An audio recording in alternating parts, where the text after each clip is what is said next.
any, I don't know if anybody's looked at them, just one last typo look. Your Honor, I had not, but since the board brought it up, I'll take a quick Take a quick glance at it.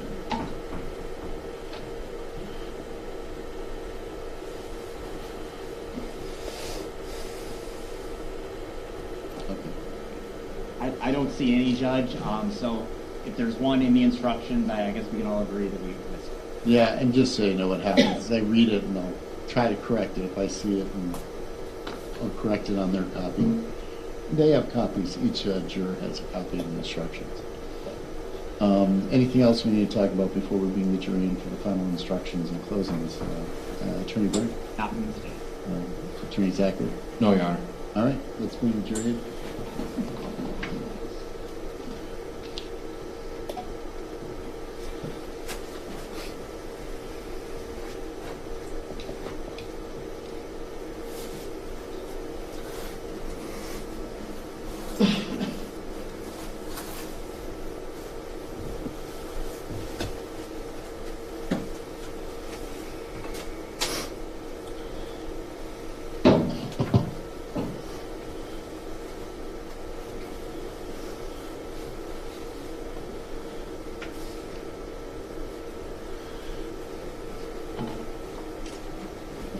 Everybody may be seated. In your seats are the jury instructions I'm about to read to you, so I'll go through those at this point in time, and then we'll do closings.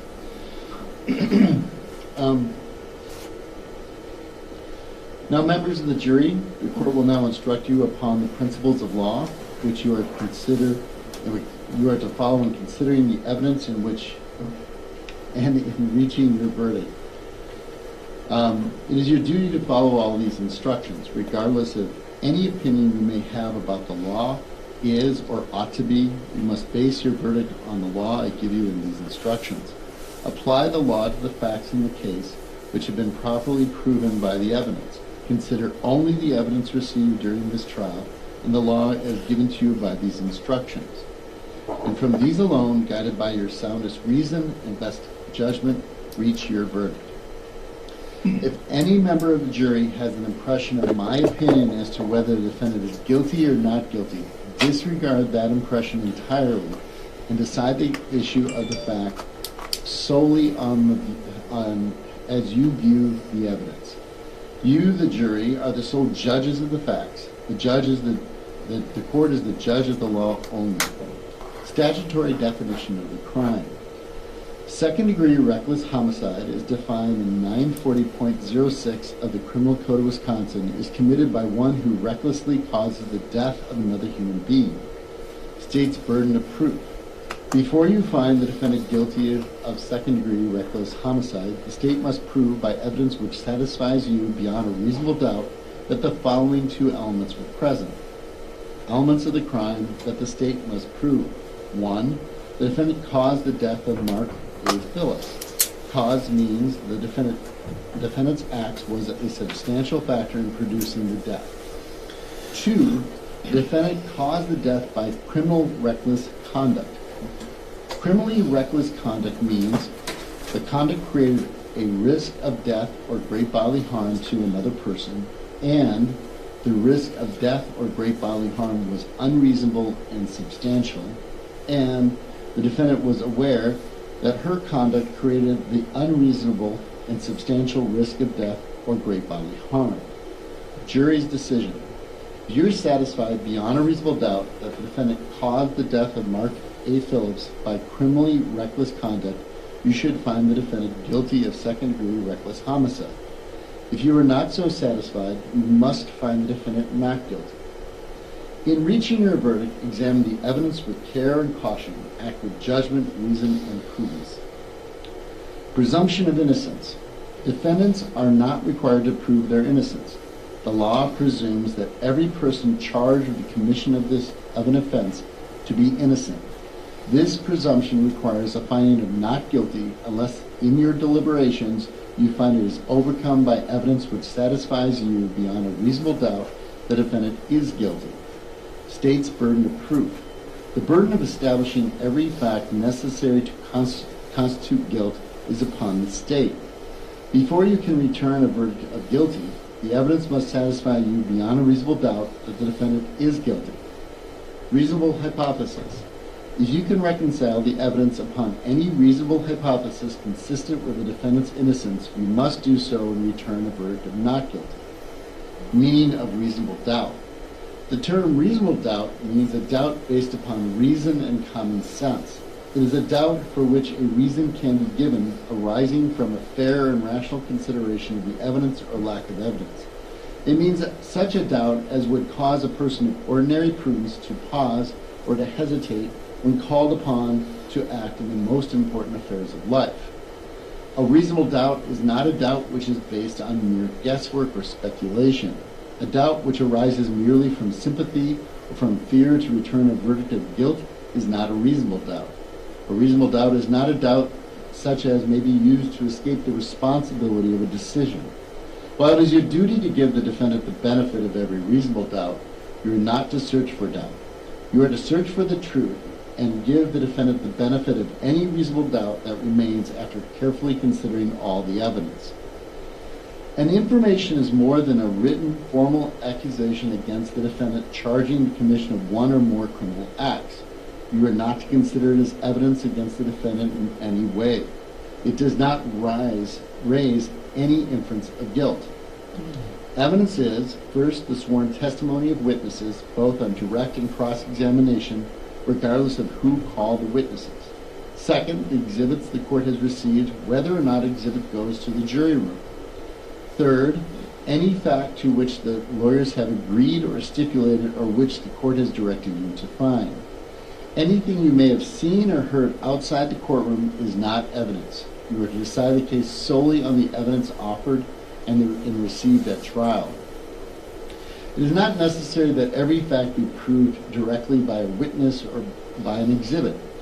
A fact may be proved indirectly by circumstantial evidence. Circumstantial evidence is evidence from which a jury may logically find other facts according to common knowledge and experience. Circumstantial evidence is not necessarily better or worse than direct evidence. Either type of evidence can prove a fact. Whether evidence is direct or circumstantial, it must satisfy you beyond a reasonable doubt that the defendant committed the offense before you may find the defendant guilty. If you find that the offense charged was committed by the defendant, it is not necessary for the state to prove that the offense was committed on the precise date alleged in the information. If the evidence shows beyond a reasonable doubt the offense was committed on a date near the date alleged, that is sufficient. The state has introduced evidence of statements which it claimed were made by the defendant. It is for you to determine how much weight, if any, to give to each statement. In evaluating each statement, we must determine three things. Whether the statement was actually made by the defendant, only so much of the statement so much of a statement as was actually made by a person may be considered as evidence. Whether the statement was accurately restated here at trial. Whether the statement or any part of it ought to be believed. You should consider the facts and the circumstances surrounding the making of each statement, along with all the other evidence in determining how much weight, if any, the statement deserves.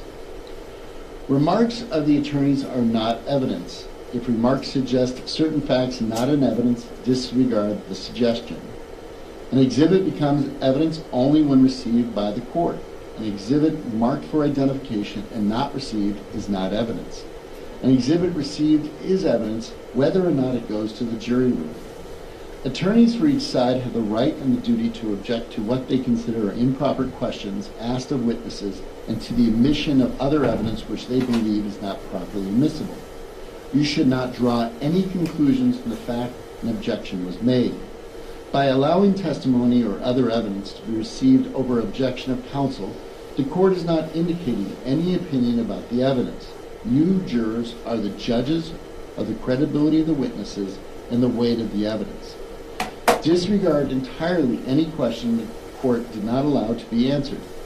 Do not guess at what the witness's answer might have been if the question itself suggested that certain information might be true. ignore the suggestion and do not consider it as evidence. During the trial, the court has ordered certain testimony be stricken. Disregard all stricken testimony. The weight of evidence does not depend on the number of witnesses on each side. You may find the testimony of one witness is entitled to greater weight than that of other witnesses, or even of several other witnesses. In weighing the evidence, you may take into account matters of your own common knowledge and your observations and experience in the affairs of life. It is the duty of the jury to scrutinize and to weigh the testimony of witnesses and determine the effect of the evidence as a whole. You are the sole judges of the credibility, that is, the believability of the witnesses and of the weight to be given to their testimony. In your determination of credibility, you must avoid bias, conscious or unconscious, based on the witness's race, national origin, religion, age, ability, gender identity, sexual orientation, education, income level, or any other personal characteristics. In determining the credibility of each witness and the weight you give to the testimony of each witness, consider these factors: whether the witness has an interest or lack of interest in the result of this trial, the witness's conduct, appearance, and demeanor on the witness stand, the clearness or lack of clearness of the witness's recollections, the opportunity the witness had for observing and for knowing the matters to the witness testified about, the reasonableness of the witness's testimony, the apparent intelligence of the witness, bias or prejudice, if any has been shown, possible motives for falsifying testimony, and other facts and circumstances which the defendant during the testimony which tend either to support or to discredit the testimony. Then give to the testimony of each witness the weight you believe it should receive. The defendant has testified in this case, and you should not discredit the testimony just because the defendant is charged with a crime. Use the same factors to determine the credibility and weight of the defendant's testimony that you use to evaluate the testimony of any other witness. There is no magic way for you to evaluate the testimony. Instead, you should use your common sense and experience. In everyday life, you determine for yourself the reliability of things people say to you. You should do the same thing here. Ordinarily, a witness may testify only about facts. However, a witness with specialized knowledge in a particular field may give an opinion in that field. In determining the weight to give this opinion, you should consider the qualifications and credibility of the witness, the facts upon which the opinion is based, and the reason given for the opinion. Opinion evidence was received to help you reach a conclusion. However, you are not bound by any witness's opinion. During the trial, a witness was told to assume certain facts, then was asked for an opinion based upon that assumption. This is called a hypothetical question. The opinion does not establish the truth of the facts upon which it is based. Consider the opinion only if you believe the assumed facts upon which it is based have been proved. If you find that the facts stated in the hypothetical question have not been proved, then the opinion based on those facts should not be given any weight. Carefully consider the closing arguments of the attorneys, but their arguments and conclusions and opinions are not evidence. Draw your own conclusions from the evidence and decide upon your verdict according to the evidence and the instructions given you by the court. So I'm going to stop right there. We'll finish the instructions after closing arguments. With that, the state will begin with the closing argument. While Attorney Skemp is queuing up the PowerPoint, I do have a request. Since the court had asked us to keep our closing arguments at or under 45 minutes, may I have my cell phone in the area? Go right ahead. Okay, I will keep it on silent, and hopefully there will not be any issues. No problem with you having a timer. If people could you fill into the seats, please? If we prefer if you could find a seat. Move over if you would. That'd be helpful. Thank you, everybody. If there's any more seats. Can't have you standing in the back. I'm sorry.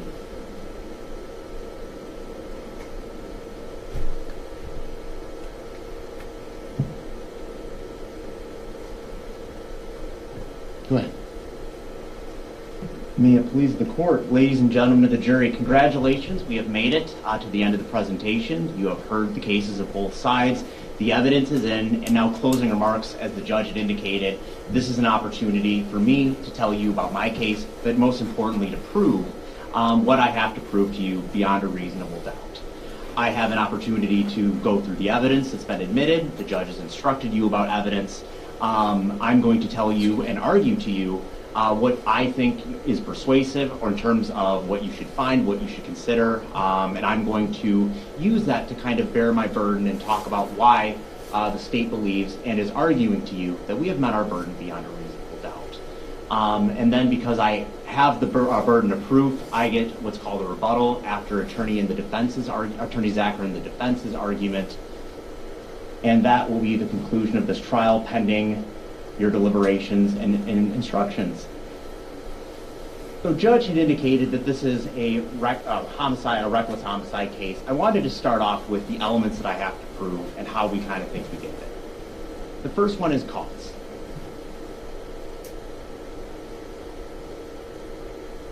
So I have to show to you that Ms. Phillips was a substantial cause in the death of Mr. Phillips. So what is the cause of death here? This. Whoops. The 2019 Dodge Ram that Ms. Phillips had driven on the night of February 22nd when she left her driveway. And how do we, so now that, in terms of knowing that that is a substantial factor given what we had seen, that is our theory on cause, that the death of Mr. Phillips was caused by that 2019 Dodge Ram.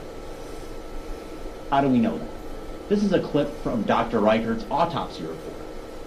It wasn't known at the time when the investigators got there, when they were on scene, when they started doing things, but this is a snippet of Dr. Reichert's testimony. And I'm using the laser pointer to highlight the third paragraph, and I won't get in, we saw the pictures, we saw the details, but significant injuries, the blunt force injuries of the torso, the blunt force injuries of the extremities, including the upper limbs, left deltoid, etc. You heard evidence about the subdermal hematoma. You heard about our brain bleed. You heard about the 3 to 9 multiple compound cracked ribs. You heard that they were on the left side. You heard Dr. Reichert talk about how he ruled out other causes. And in many ways, Dr. Reichert is getting to his determination and how he's looking at the evidence in the same way we kind of talked about at the very beginning of the case, when we were circumstantial evidence, ruling out process of elimination, ruling out causes, getting to a determination of what the cause of death was by excluding all other things that couldn't be the cause of death. Dr. Reichert testified to you that it was a crushing injury on Mr. Phillips, a compression type injury that ultimately caused Mr. Phillips' death. That death could have been caused by a combination of the significant amount of blood in the chest cavity, as it compressed Mr. Phillips' lungs, and the brain bleed that I had just talked about. So, Dr. Reichert also testified in terms of the things that could cause Mr. Phillips' death, in that it was significant enough that we can start ruling off common household injuries, other things. This isn't, he's found in the snow, not hypothermia. The injuries are too severe. This is not a slip and fall.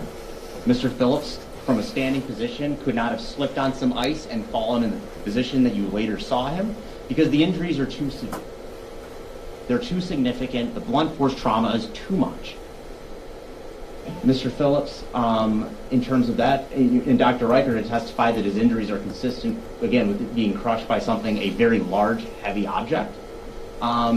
Based on what we heard in the rest of the case, there is only one possible, and I will argue further, but only one possible culprit of that particular injury, and we can rule out a lot of the other things that you might think. The other possibility that Dr. Reichert had testified to as far as what could cause a crushing injury like that, he did say that a fall from a significant height, if someone, in this case Mr. Phillips, were to have landed exclusively on his left side, that could have been similar. The amount of force generated by hitting the, in this case, pavement, could have caused the significant fracturing in the subdermal hematoma. So how do we know it's the truck? And how do we know it was the truck driven by Ms. Phillips? And how do we know that it was the truck driven by Ms. Phillips on February 22nd, 2019? Starting off here, the laser pointer, this is a silhouette of the truck. Where it was when Ms. Phillips brought it home and she testified, or she indicated to Investigator Leinfelder that, you know, she had moved the truck. It was there. That's how she parked it. All the pictures we saw early on in this case of the position of the truck in the driveway before it was put on the flatbed tow, that's, you know, that's where it was. But most importantly, we know she got there before it started snowing.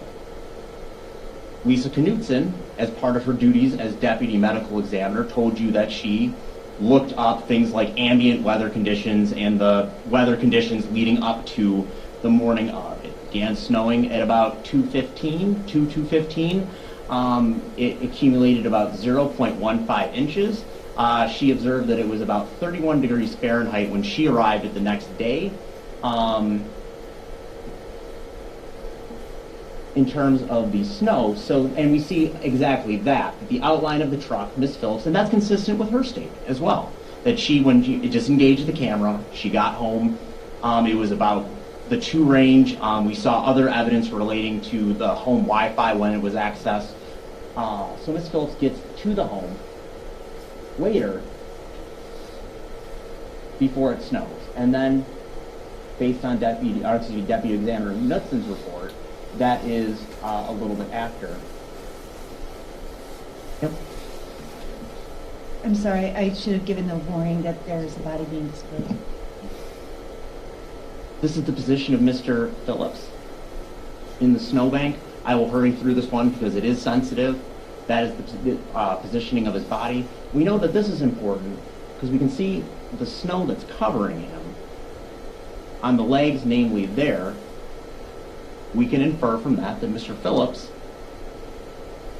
arrived in that location before it started snowing. Go ahead. This is a picture of the side of the house. We see the 2 large windows that Ms. Phillips had let us know is I guess the dining room is somewhere in there, but that was where the light had kind of come out of. But that's the 2 large windows we were talking about. That's the front of the house. Up there, that's the camera on what I've been referring to as the W driveway.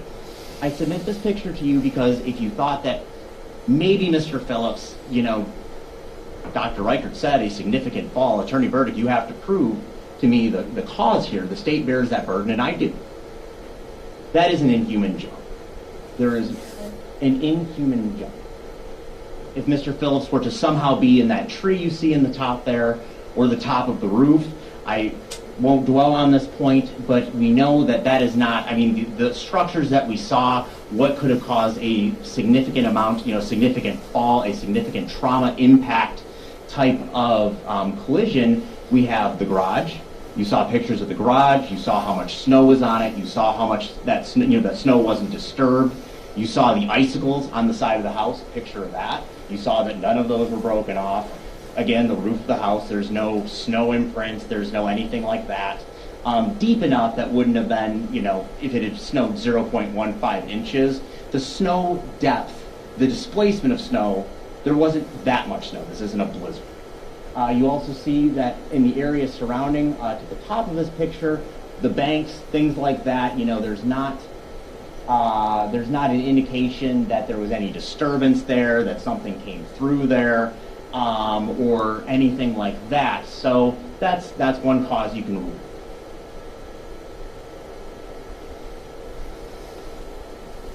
In terms of the time, though, what if somebody else hit Mr. Phillips? I mean, a truck. I can't just say that a truck could have done it and there's a truck. I have to rule out other possible causes in order to get us there so that you're so satisfied beyond a reasonable doubt. Could it have been somebody from the road? No. The positioning of that body, you saw how far into the driveway towards the garage it was in relation to the house. It is too far from that road that it's not like somebody sideswiped him. Someone was traveling down perhaps as Sergeant Valencia had testified to, that intersection with W and M and the blind spots and things like that. It's not like somebody lost control of their vehicle that way. It's not like somebody lost control of their vehicle or was not paying attention. Mr. Phillips is too far up the driveway. We know that other people, some other vehicle, maybe he was standing in the driveway and someone else came into the driveway and hit him with a vehicle or crushed him, ran him over. We know that that is not the case because the motion cameras, they're activated by Ms. Phillips at 11:08 p.m. And that is right after she left. And her testimony and what we heard on what she has submitted to you is that, in terms of her testimony, is that, she left that driveway, he was alive, she didn't know. That was the last time anyone had testified or knowledge we have that Mr. Phillips was alive. She leaves based on her testimony, we know, and the other evidence received. That's about 10:50. 10:50, 10:55. We know that by the time she sends that text at 10:57 that she is already in the subdivision. That subdivision is already 2 miles down the road. We have a pretty good sense of the time between when she's there and when those cameras are rearmed at 11:08. A few minutes later. So at that point, the cameras are operating. Motion is being detected. If there's going to be somebody comes into the driveway, either driveway, and comes back, we know that the cameras are on. Ms. Phillips indicated that she gets back to the house around 2. Maybe a little bit before. There's evidence submitted. I'll go through the timeline here in a few. But there's evidence submitted regarding that. Now, this is where the other pieces of evidence, again, we're ruling out cause. The snow matters because we know that Ms. Phillips got there before it started snowing. And we know that so she turns off the cameras. That's when they're now disengaged. So the argument I just submitted to you about the motion cameras, that's no longer working. As of when Ms. Phillips disengages them, I'll confirm the time as we go through the argument, but just before she gets home. We know, and again, because of the snow on Mr. Phillips, that he was there in the time I had previously argued because, again, the snow is on top of him, and we heard testimony about that. So at that point, we know that the positioning of his body is, he's in a spot where he is there before Ms. Phillips gets home, and not after, because of the accumulation of snow.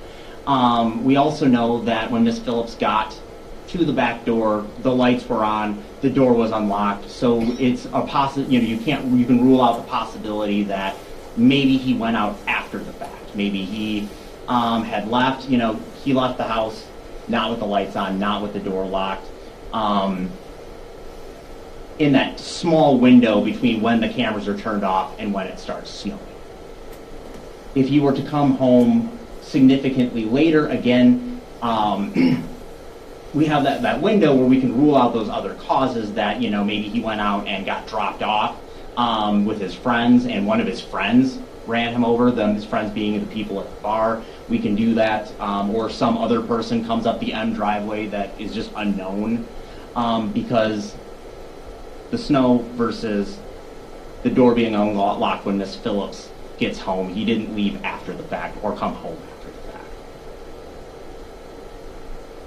Oh, sorry, before you do that. That's cause. Ruling out other causes, that's where we're at as far as what could have caused Mr. Phillips' death. And it is, in fact, consistent with everything we've heard in terms of the testimony, and it is ruling out those other possibilities. So that's element 1. Now let's talk about element 2, the other elements. Ms. Phillips' conduct created a risk of death or great bodily harm to Mark Phillips. Ms. Phillips' conduct in this case is the driving of that truck. The risk of death or great bodily harm was unreasonable and substantial. Substantial, focusing on that, is unreasonable and substantial. It's the kind of thing that somebody would know, they were aware of. Well, I guess I'll just finish this. Lori Phillips, the last element, was aware of her conduct created the unreasonable and substantial risk of great bodily harm. That's the reckless conduct piece of this. Ms. Phillips has to cause the death of Mr. Phillips by criminally reckless conduct. Recklessness is a state of mind. It's different from an intentional state of mind, but it has to do with her subjective awareness. She doesn't have to know that she caused his death. She has to know that her reckless conduct created an unreasonable and substantial risk. We're talking about a vehicle. We're talking about a truck. We're talking about something that has significant weight and impact. It is common knowledge. It is common understanding that traffic accidents are serious, that a vehicle is not a toy, that driving is a privilege. We all, if you've driven in your life or are aware of that, you know that driving is a responsibility, and it's because of how significant the damage can be, the risk of, again, great bodily harm, death, that kind of thing. We're talking about a vehicle. The unreasonableness, well, I'll get to more on recklessness. And again, part of this is, I'm using this to highlight the common affairs and knowledge. This is a picture of a yellow light. If you drive and you know, in terms of what you can be aware of, we've all been in that situation where you're going somewhere, the light is about ready to, it's green, and then it goes to yellow, and then it goes to red. And you see the yellow light. And in that 1, 2, 3 second window, you have to make a decision as a driver. You have to make a decision as to the speed you're traveling, whether you'll make that light, whether you won't make the light. You have to be aware of other people around you. You have to be aware of what other cars are doing. You have to be aware of if there's some pedestrian in the road. You make all of those determinations in that window, that tiny window. You assess that risk. And you assess, am I going to make it? What are the risks if I don't make it? Will the light turn red? Will I go in the intersection? Will I cause a collision? Will I hurt someone? That is all something that is common knowledge when we talk about being a driver or a vehicle, that is the result of those kinds of decisions, and you have to take them seriously, and you have to make sure that you are assessing that risk appropriately.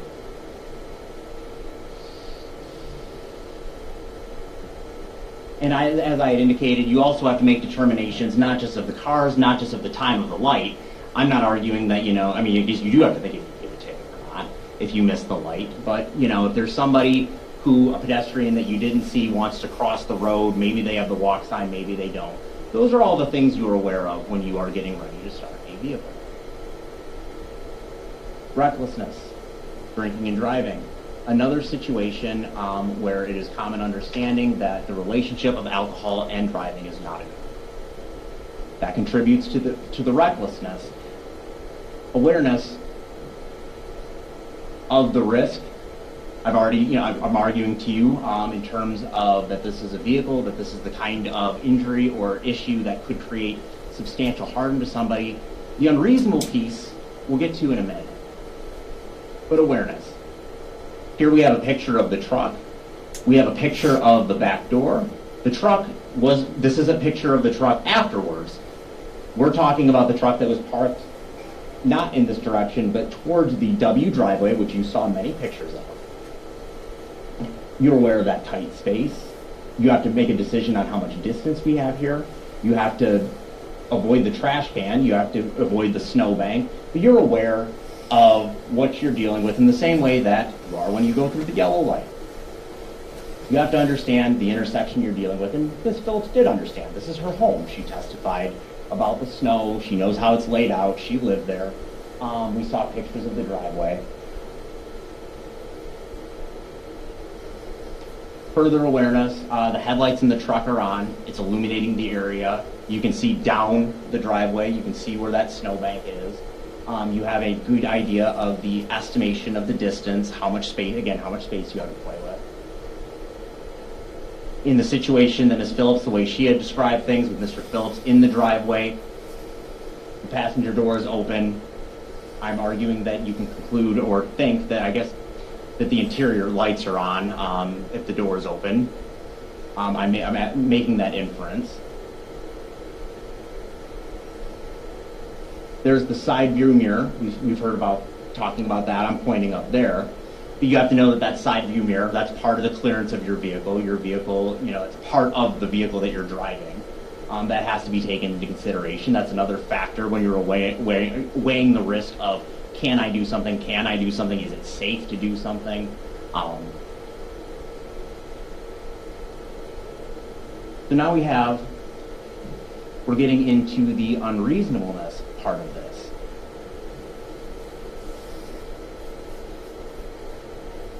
It is not enough for me to submit to you or argue to you just that Ms. Phillips created a substantial risk. It has to be unreasonable. Ms. Phillips is mad. Ms. Phillips tells us here, this is line 621 through 623. This is Investigator Linefelder's interview with her statement. Go ahead and get your stuff out. So he was like getting everything out. And I don't remember what happened. But then he got all pissed off again, like he was gonna come get me. So then I was just like, F this. And I was out. I'm gone. That's Ms. Phillips' frame of mind. That's how she described it when she met with Investigator Linefelder. She met with Investigator Linefelder. When we talk about credibility of a witness, their representations, their memory, there's been a lot of pieces in this trial where people and witnesses have talked about this was 4.5 years ago. This was within 2 hours after police arrive. Or whenever she gets to the Holmen police station. We're talking about a matter of hours. This is the time when it was most fresh in Ms. Phillips' mind. This is the time when she is remembering and processing the night before. She is emotional. She is grief-stricken. That is fair. But this is her statement. And again, we call that an excited utterance in terms of, when you're not thinking, when you're not processing, when you're just reporting, this is what I understand and this is what I'm saying. Those are her words. And then Ms. Phillips tells us a little bit more. There's their lines 535 and 547. So Investigator Linefelder, at some point he leaves the passenger side around the front of the vehicle. Ms. Phillips, And Ms. Phillips, he was running for me, yeah. I'm surprised he didn't just go through like he could. And then Investigator Linefelder clarifies, so he gets around the front of the vehicle. He's coming. Ms. Phillips, yeah, to my door. Ms. Phillips, again, in case she made a mistake the first time, and then I was just like, F this, and then I took off. That's the second time she says that. That's how she's describing what had occurred. And here we have, she knows that Mr. Phillips is in front of the truck, or at her door. She knows he is in close proximity to where she is going to drive that vehicle. She has to make those same snap decisions that we talked about, or I argued in terms of the yellow light. The decisions every driver has to make. And she's doing it right then and there, and she's been drinking. So this is the layout of the property. Again, this is not with the snow. This is the aerial photo that we've talked a little bit about. We have the back door. We talked about the clearance of that back door. We talk about the space that we have to play with. We talk about where that truck is. And then there's the snow and the way it's shoveled. The trailer, which is not in this aerial photo, is here because the Phillips were moving. That's the situation where Miss Phillips takes off. And she does it. Now, in terms of the judges, we've heard a lot of testimony about what her version of events is. Here, the corroborating evidence is that she was mad. She was upset. She was not upset because Mr. Phillips was going to hurt her. She was mad because of the way Mr. Phillips was treating her. She was mad because Mr. Phillips is jarring, I guess, for lack of a better, he's saying mean things to her. He's saying what he did. We heard the testimony on that, and we know she's mad because she takes the cozy, the one that he just insulted her with, and she throws it back at him. You heard a lot of testimony from Ms. Phillips and other witnesses, and we start talking about how do we get to knowledge? How do we get to what somebody understood? You cannot reach into the mind of another person and know for sure what they were thinking. None of us are mind readers. The cozy, her description, the I'm, yelling, I hope the cameras are on. But that Mr. Phillips was coming around. Now at this point, and again, we've a lot of evidence about what happened at the dive bar, what happened, previously, and that's a different, that's a similar but different piece to this. At this particular point, she testified that Mr. Phillips, that was the worst she's ever seen him. That was the most emotional she's ever seen him. In that brief window is when it all clicks, and he comes around the truck. But the reason she made that determination is because of the look he gave her. After everything we heard, after what we heard in the dive bar, it was just the look. The eyes, the presentation, just the evil look that he gave her in that 2 to 3 seconds that he came around that truck. That's what caused her to get the F out of there. That's what caused her to hit the gas. And she did that knowing he was there, knowing he was around that truck, knowing how much clearance she had to work with because it's her house. She takes off.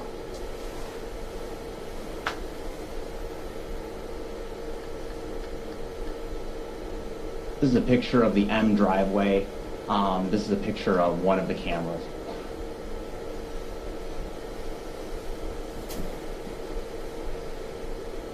The state bears the burden of every fact. Judge told you that, and it's true. I have to bear the burden of the elements. I have to make sure that that happens. I will tell you right now and argue to you, it is not enough.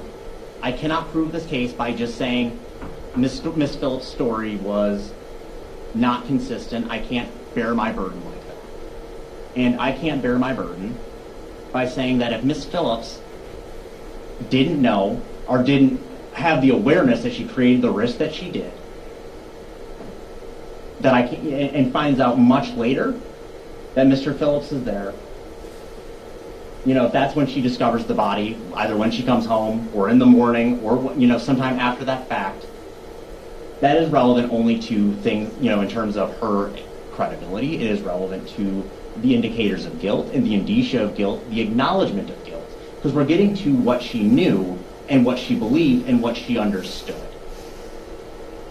The element is not that she knows she killed him.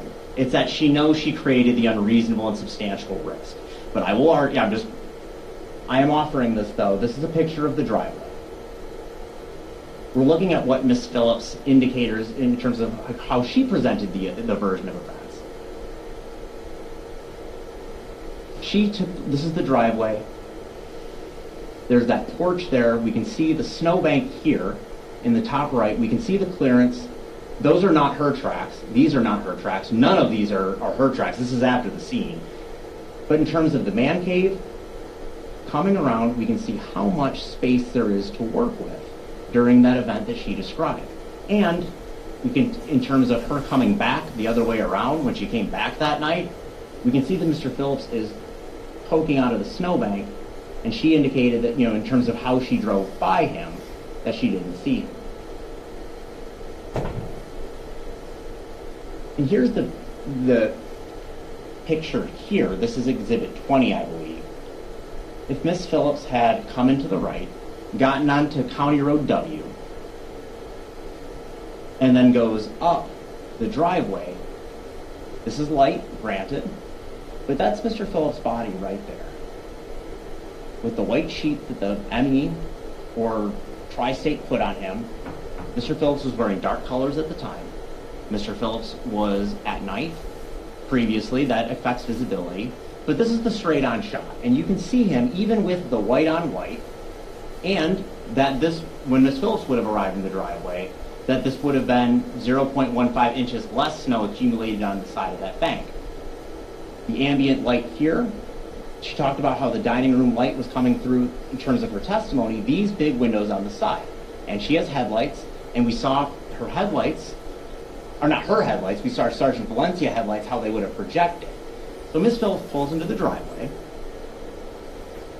and Miss Phillips avoids the sunglasses, the same sunglasses we saw that have the glare, that have the reflection, that even if it's dark would have refracted the light back at her.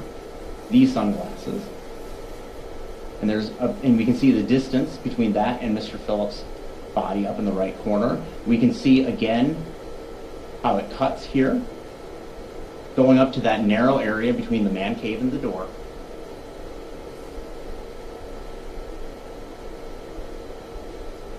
The driveway, the angle of the snow, how it was set up. This is not only the clearance on the other side,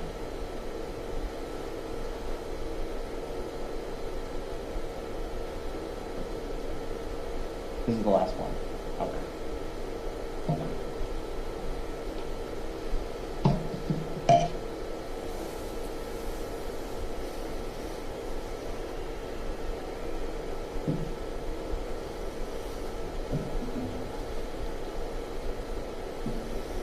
I'm turning over to, now that I'm in terms of the cause and the scene, I'm turning over to some of the things we know about the timeline. And speaking of timelines, I'm just going to check how I'm doing that time.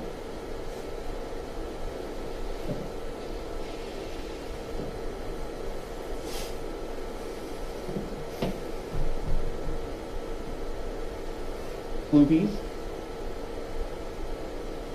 This is later Mark and Lori at the dive bar.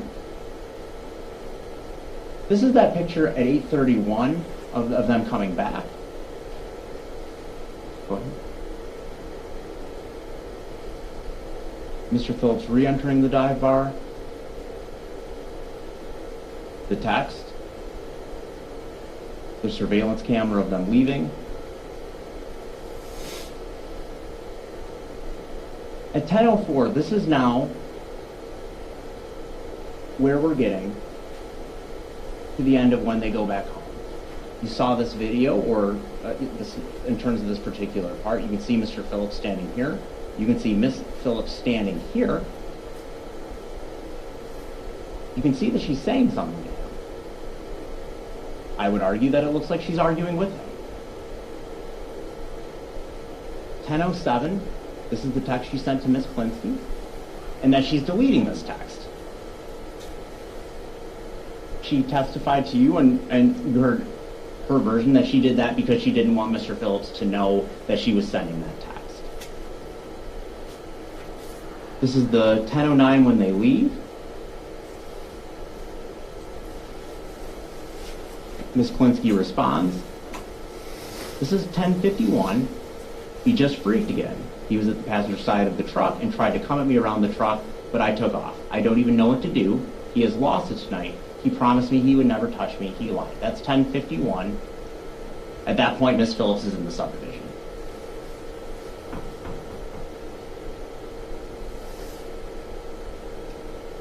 More text between her and Hannah. This is the one 10:53. He's out of control. I am done. He can go to Bismarck on his own. His issues big time. Miss Phillips at 10:55 tells her version of the events regarding what at this point in the timeline seems to be relating to the truck incident. That is very similar factually, especially relating to the earring about what we had heard at the dive bar, which was several hours sooner. At 10:57, this is another one where we can see where Miss Phillips, her mental state, the frame of mind she was in. I wish you the best, but the best will never be with me. You lost everything tonight because you let your mind get the best of you. I cannot believe you put your hands on me. Good luck in Bismarck. Miss Phillips indicated that Mr. Phillips' jealousy got the best of him, that he became someone she had never seen before, that she was unsafe, that she needed to prioritize, that this is her safety, that she took out of the driveway because she had to make sure that she was safe. 10:57. This is right after this incident happened. This is when she's in the subdivision. This is when she's looking back to see if Mr. Phillips is chasing her. She said she sent that text. You heard her testimony, but she sent that text because she wanted Mr. Phillips to reflect. She wanted Mr. Phillips, the person who had just acted this way, the person who was delusional, the person who was had become this jealous monster, she wants him to reflect. She's mad. She sent this text facetiously. She sent this text right after the fact because she just left the driveway. Because she just left the driveway after this incident, and just like when she had indicated to Deputy Stoutinger, she had reason to believe that maybe she hit Mr. Phillips. Offered for knowledge. And her emotional state. It's not consistent in terms of the version where she was attacked. This is consistent with Miss Phillips leaving the subdivision, being mad, and now checking. Again, that Mr. Phillips is so jealous that, the second he realizes you're leaving, he's going to come get you. But you're sending him this text.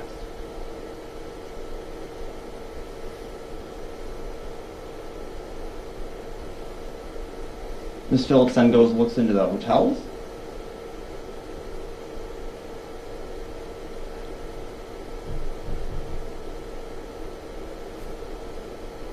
Miss Phillips arms the cameras at 11:08, and then she begins checking them.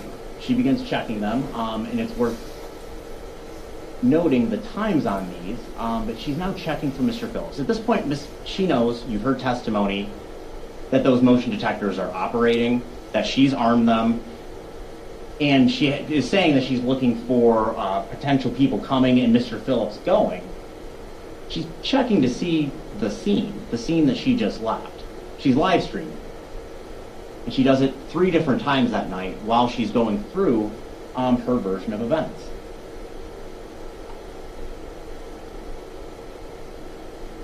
This is the Baymont Inn.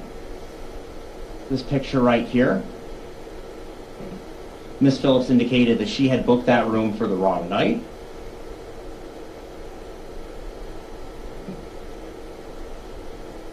And Miss Phillips has indicated that she was going to stay at the hotel. That would have been it, and that's so that she could be safe. She could be safe from Mr. Phillips.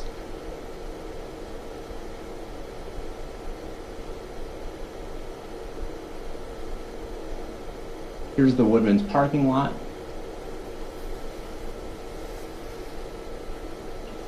Miss Phillips indicates that she's sleeping in the truck, that Mark had sent a text to his friends to go out. That's the happy hour text. We heard evidence that text was, I think, the 21st, but my words aren't evidence, so whatever you would remember heard experienced. But at this point, Miss Phillips is in the Woodman's parking lot. She's continuing to check the video. She's continuing to check the video because she knows.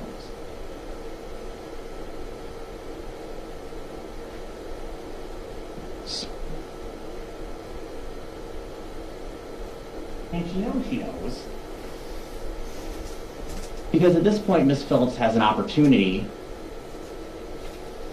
to go to stay with the Klinskys, to go to Winona. She has an opportunity to go with her friend. She has an opportunity to have her friend's stepdad come to her. Miss Phillips has an opportunity to be safe. The hotel didn't work, but Miss Phillips has an opportunity to go somewhere. She has an opportunity to go in the truck, but she doesn't do that. She continues to check the cameras.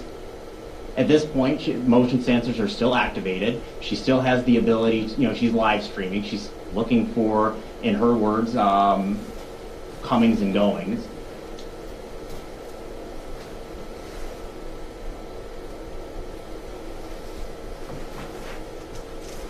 This is the part where Miss Phillips, I guess, can't have it both ways in terms of her version of events. It's either she's scared, this is the worst experience she's ever had, this doesn't make any sense, I am so terrified that I am unsafe and I need to focus on my safety,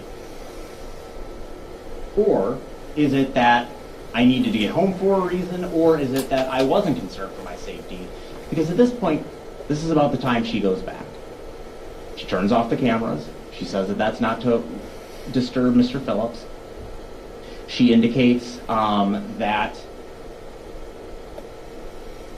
I guess she didn't indicate this, but I'm arguing she's going back to the situation, not the situation, but she's going back to a house alone after turning down potential law enforcement help or thinking that it was a cop in the subdivision. She wasn't looking for help.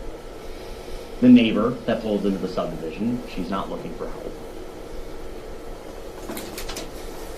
Any of the time period that happened after that, not going to Onalaska, not taking an opportunity to go with the Flinskys, where she would have had people to watch out for her, look over the place, call law enforcement on her behalf if necessary. She's chosen, or is indicating that she's going to go back to a residence alone with Mr. Phillips, the same violent Mr. Phillips that we heard about, the same, terrifying Mr. Phillips, the possessive Mr. Phillips, the drunk Mr. Phillips. That's where she's going to go back.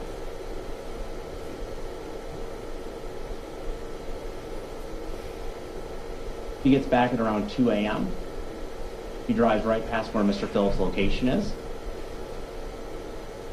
She arms the camera, she goes to bed. You heard her version of events in terms of what she's doing there. And then she gets up, rearms the camera system before law enforcement arrive, when a little after she calls 911 at 6:20.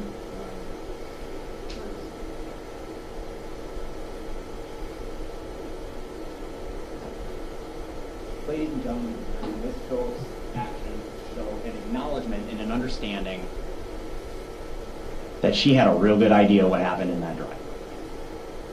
Her behavior, what she did, how she did it, again, acknowledging what had happened, the checking the cameras, the making sure, the nuances in how the system is or isn't armed.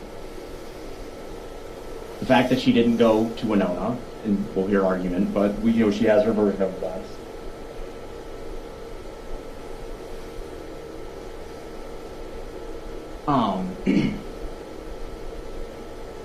You switch this slide.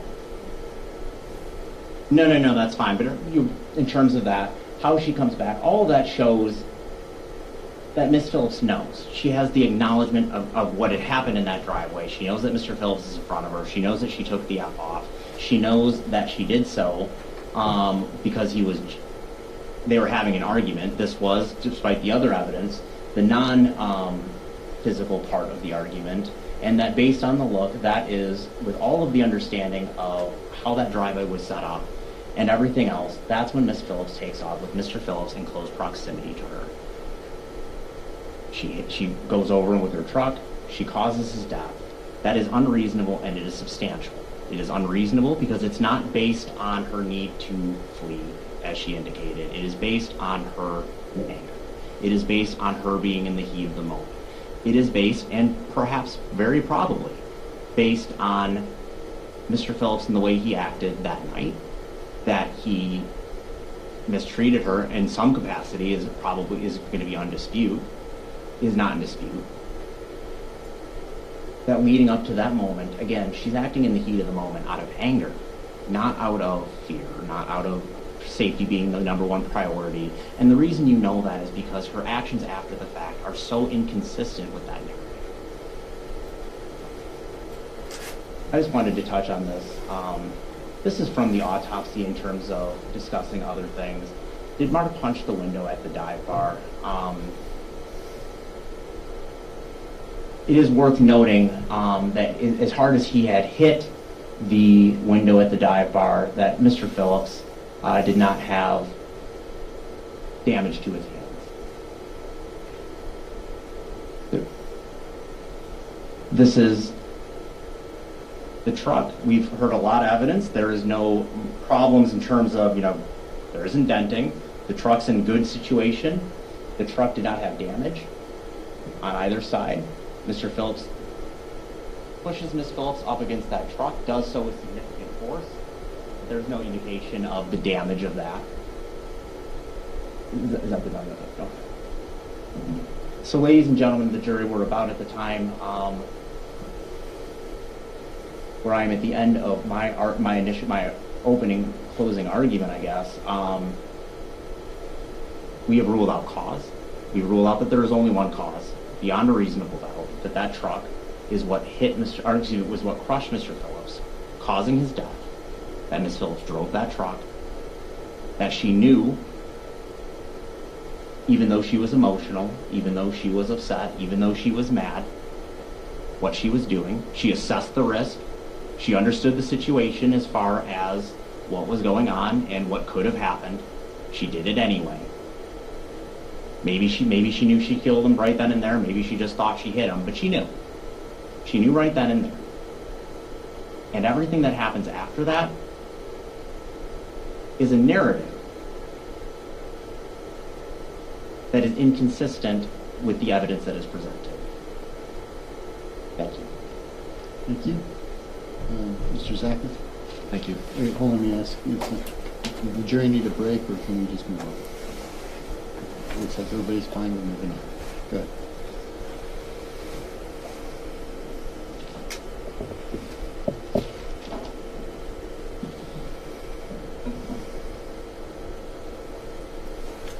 There was never going to be a good outcome on February 22nd. There were only two possible outcomes, and they were both bad. It was a lose-lose game that Lori Phillips was forced to play. I told you at the very beginning of the case that this is the story of an ordinary woman in an impossible situation. A case where somebody was forced to react, and she reacted the best that she could in the few seconds that she had. Lori Phillips isn't perfect, but Lori Phillips isn't a murderer. It's often been said in the legal profession that accidents happen, but crimes are committed. This is not what we call a strict liability offense. The mere fact that somebody's dead is not a crime in and of itself. The difference here is on what the mindset was leading to the fatal injuries. And as Mr. Burdick noted, the state has several elements they have to prove. They have to prove actual physical cause. They have to prove that Ms. Phillips's conduct, not Mark Phillips's, but Ms. Phillips's conduct, created a substantial and unreasonable risk of his death or great bodily harm. They've got to prove the why. Was this so unreasonable under the circumstances that it constituted criminally reckless conduct? And finally, they have to prove knowledge. At the time that she knew, not should have known, but knew, that she, Lori Phillips, was creating a substantial and unreasonable risk of killing her husband. Listening to the state's theory, I had one question during Mr. Burdick's closing. What is the state actually saying happened? You know, we have this version of events of Mr. Phillips is dead, and Ms. Phillips must have done it, and then in the middle there's kind of an ellipsis of ... fill in the blanks. She must be in the wrong, ladies and gentlemen, because we don't like the fact that Mark Phillips is dead. They can't tell us that how this accident supposedly would have happened. The state can't come up here and rule out Ms. Phillips' versions of events. The state can't come up here and tell you that she was so unreasonable under the circumstances because of this rage and not the fear that she expressed repeatedly in her contemporaneous text message to Hannah, to Adam, to her statements to Officer Leinfelder after the fact, to her statements and her testimony at trial here, ladies and gentlemen. The state can't tell you any of this because they don't know. It's the state's job to know this. It's the state's job to fill in these blanks. And effectively what they're relying on is this assumption that she must be in the wrong without feeling the need to prove exactly why that is the case. I found it offensive, ladies and gentlemen. The state came in here and said, this is how a domestic violence victim should feel. This is how she should react. Ladies and gentlemen, the state has no business telling Lori Phillips how she should react. You're not going to know how that's going to go until you're in that situation yourself. The same thing with the trauma. There is no right or wrong way to respond to the death of your spouse. People respond differently. And the state seems to be relying on this assumption that, well, Ms. Phillips should have behaved a certain way if this was innocent as opposed to not. The state doesn't know. One of the parts of the state's case that I want to address here is the inference that Ms. Phillips was drunk when she got into it with her husband. What evidence did you actually hear in the course of this case on that? Nobody asked Ms. Phillips how much she had to drink. Nobody asked her if she was drunk. You heard from Investigator Lime-Fuller, who was sitting across the kitchen table from her. He didn't see a need to run a field sobriety test. He didn't ask for a legal blood draw. And you saw that video at the Baymont Hotel front lobby. She looked drunk to you when she walked in there normally, presented her driver's license and her credit card, had a discussion with the front desk clerk about why the reservation didn't work, and then walk out without the clerk calling the police and saying, hey, some drunk lady is just driving away from here. Ladies and gentlemen, it's a red herring. It's something that the state is throwing out there because they have no explanation to support their version of events. And ultimately, what we're going to ask you to do is go back to that jury room and come back out with the truth. And you know what? I will be the first to acknowledge that that's a difficult thing. In many cases, it might very well be impossible. But the law gives you some guidance on how you sort through the evidence in a case where we don't have all the pieces to the puzzle, and how you put it back together. And that comes in the form of the burden of proof. So what is it? Judge Levine told you that you can't convict Ms. Phillips of homicide unless the state's proven to you beyond a reasonable doubt each and every element of this offense. I'm willing to bet that most of you have heard that phrase probably 100 times in your life, proof beyond a reasonable doubt. But I'm also willing to bet that unless you've served on a jury before or spent time in the legal profession, you probably haven't spent much time thinking about what that actually means. So what do we know about it? We know that it's the highest level of certainty in the American legal system. That it's the type of certainty that you would require when you're making the most important decisions of your life. Ironically, perhaps for this case, it's the type of certainty that I've always thought of as you would have before you decide to get married, buy a home, have a child, undergo a life-threatening surgery. In other words, you've got to be really certain about something really serious. And if you don't have that level of certainty at a baseline level in Ms. Phillips' guilt, then you know that you're not at proof beyond a reasonable doubt. And I found that it helps to define what proof beyond a reasonable doubt is by comparing it to what we know it's not. We know that it's more than a simple accusation. It's enough to get somebody in the defendant's chair. We know that it's more than something probably happened, because that's the definition of probable cause, and in the criminal justice system, that's a pretty low burden. We know that it's more than the civil burden, where you're looking at both sides of the story and deciding which one is slightly more convincing. We know that it's more than the intermediate standard, what you'd use to commit somebody to a mental institution against their will, where you're looking at both sides of the evidence and one has to be substantially more convincing than the other. Proof beyond a reasonable doubt is unique in the sense that it's the only standard measured against itself. Because as Judge Levine told you, there's a second part to it. If you can reconcile the facts of this case upon any reasonable hypothesis consistent with Ms. Phillips being innocent, then you must do so and find her not guilty. There could be 100 different explanations for what happened here. But if even one of those explanations, ladies and gentlemen, is plausibly consistent with Mark Phillips' conduct and not Lori's created the risk, then your decision is very easy. If one of those explanations is plausibly consistent with Lori was reasonable to flee Mark under those circumstances, then your decision's just been made very easy. And if one of those explanations is plausibly consistent with Lori wasn't actively, personally aware that she had created a substantial risk of death or great bodily harm to her husband at the time that she fled, then your decision is very easy. Because those are the outcomes that you have to adopt and find her not guilty. Think about it like a deck of cards. Used this example before, but we can pull a deck of cards out, and I could throw one down. There's an accusation. It's enough to put somebody in the defendant's seat. Might take a third of the deck, pull it out, and say, that's enough to say something probably happened. Probable cause. We want to do a civil case where we're deciding whether or not Ms. Phillips was wrongfully terminated from employment, for instance. I take out both sides, measure them equally, slap one more card on, so we have 27 to 25. That's preponderance of the evidence. And the clear and convincing standard might involve taking 48, 50 cards, and leaving a couple other there so that one side is substantially more convincing than the other. For proof beyond a reasonable doubt, all of the cards have got to be on the deck. So what do the cards tell us in this case? I've described this already as like a puzzle with half the pieces missing. I wish that I had more information in this case as well. We know for a fact that whatever happened happened very quickly. We can tell that from the presence of the sunglasses on the driveway. We can tell that from the fact that Lori had to drive off when the passenger side door was still wide open. Everyone seems to agree that this wouldn't have been a prolonged incident. It's something that happened in the instant, in the moment. We can also tell from the evidence that Mr. Phillips was not upright when he was injured. How do I know that? Well, we know that from Dr. Reichert's testimony, first and foremost, that he doesn't have the avulsion pocket injuries or the bumper type injuries that you would typically see in an upright pedestrian.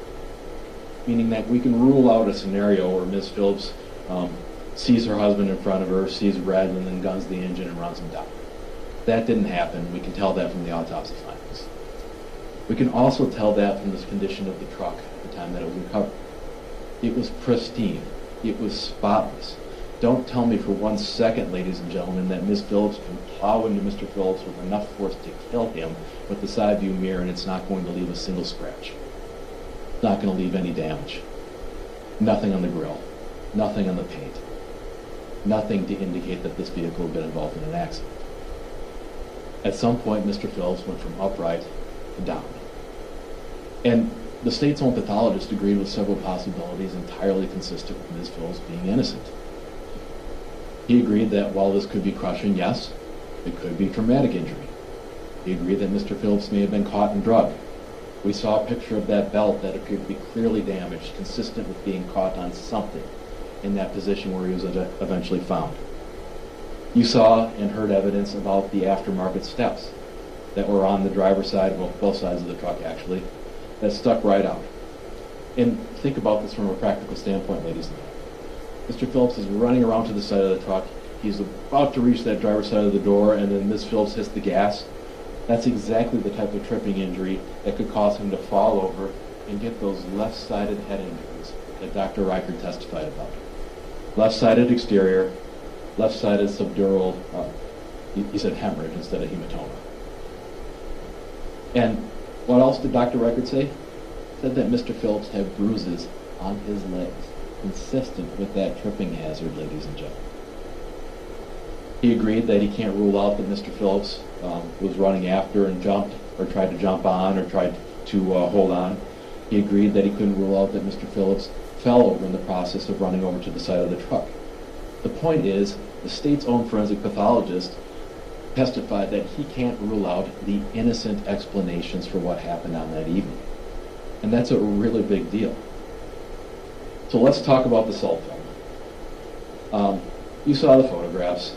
I know what I think I saw. Certainly use your own judgment on those.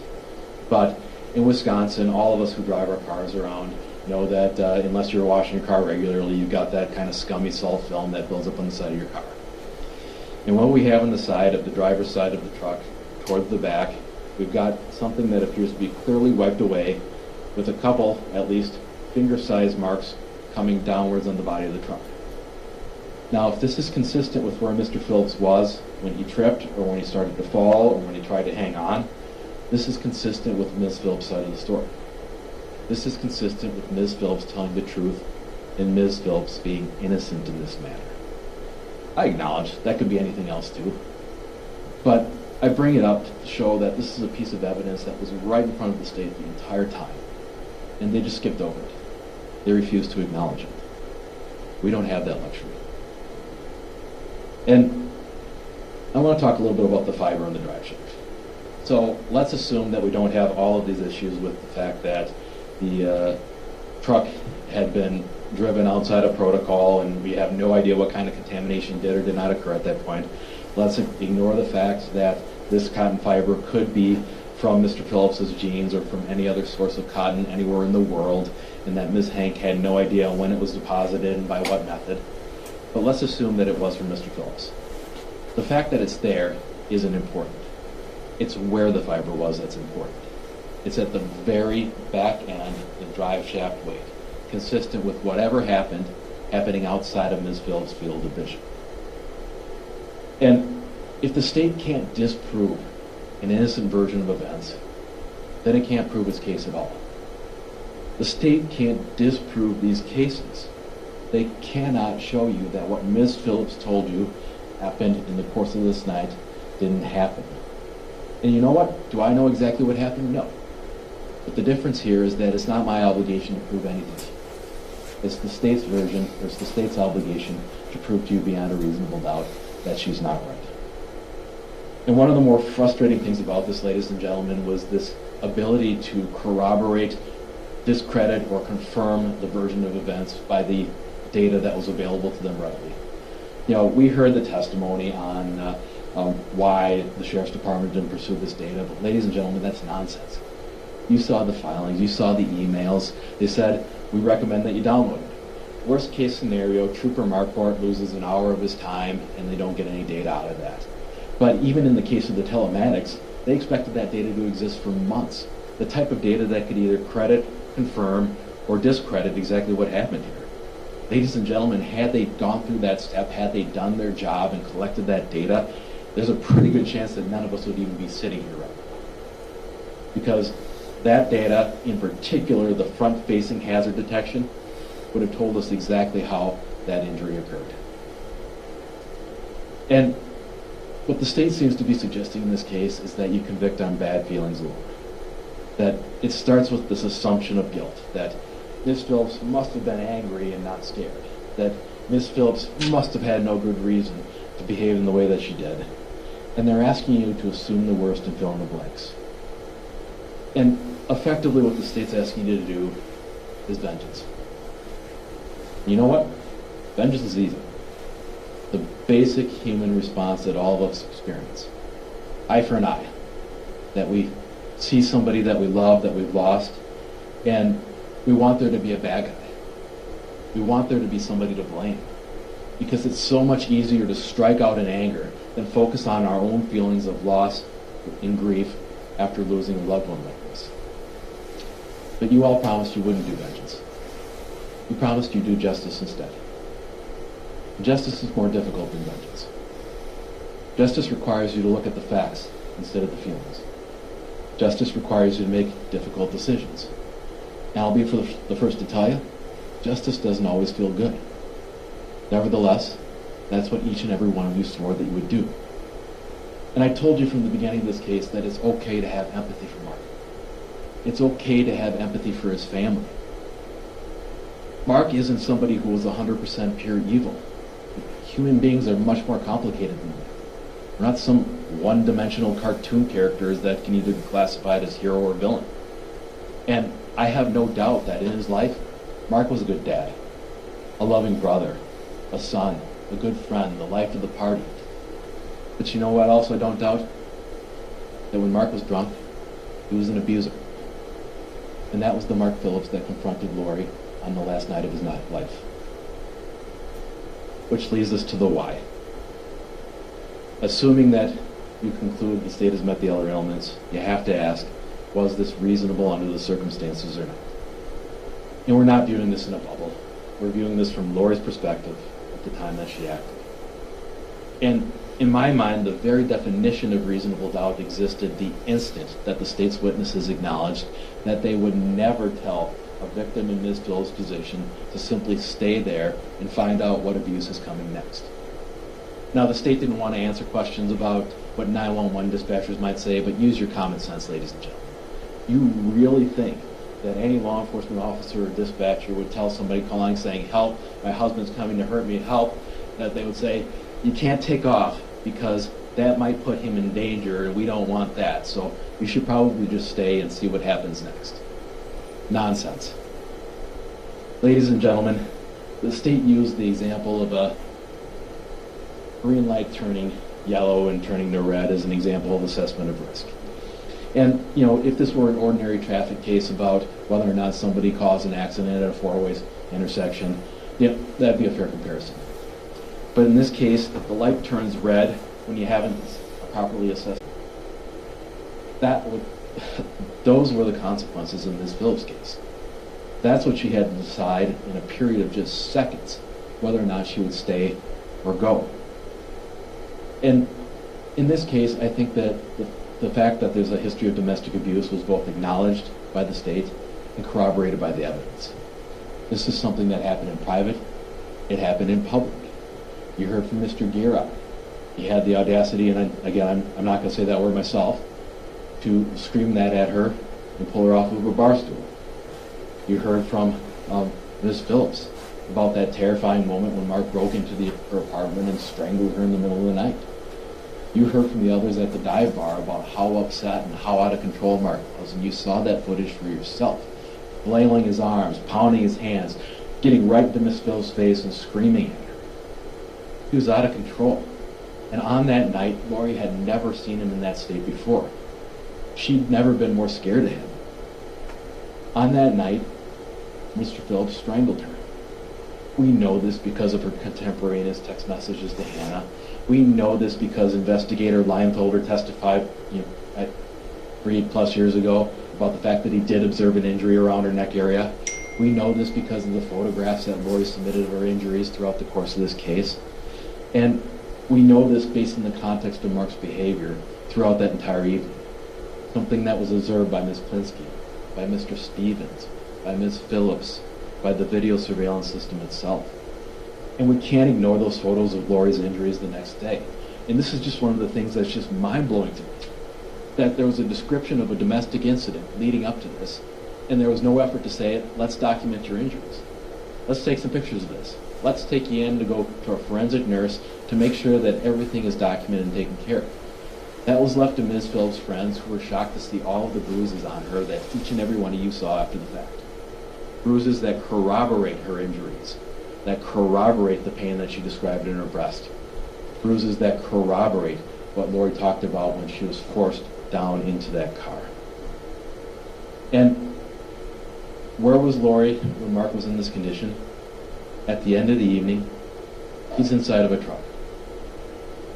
Slammed up against the truck, dragged in there hard enough to leave a bruise on her bicep, punching the window. And ladies and gentlemen, I disagree with the state's contention that punching a window will necessarily leave injuries that'll be noted in an autopsy, but that's neither here nor there. And she's locked in this truck, and where is he bringing her? He's bringing her back to rural Holmen. Nobody's going to hear her scream for help.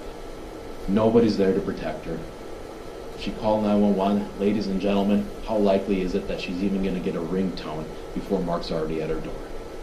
Lori is on her own at that point. And she's with Mark, who's visibly drunk. How do we know he's drunk? His blood alcohol concentration was at 0.149. Now, we don't know exactly where he was at the time of his death, but that was the blood content at the time of autopsy. That's legally drunk. That's well over the legal limit to be driving.